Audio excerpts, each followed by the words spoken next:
Hey there, folks. Today we're talking about a Calendula-Lavender Blister Balm recipe. This easy-to-make balm is perfect for soothing blisters and other minor skin issues like bug bites, bruises, and burns. This balm is gentle, soothing, and a must-have for minor skin irritations.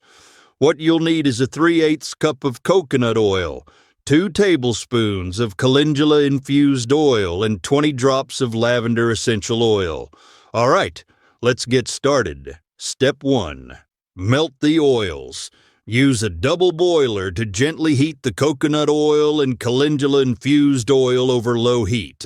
Stir until the coconut oil is fully melted. Step 2.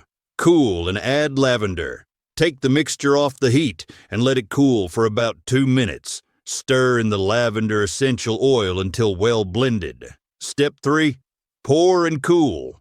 Transfer the mixture into a small jar or tin. Let it cool completely, then seal the container with a lid and label it. Step 4.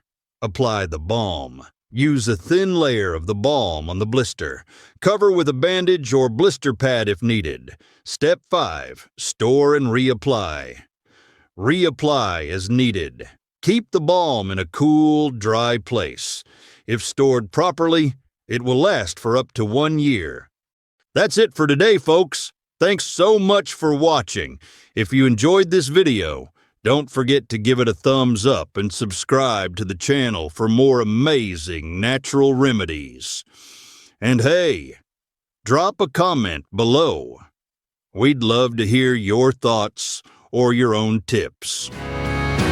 Cowboy cures where life endures. Natural paths open doors. With nature's hand, we'll show you the way to live life better day by day.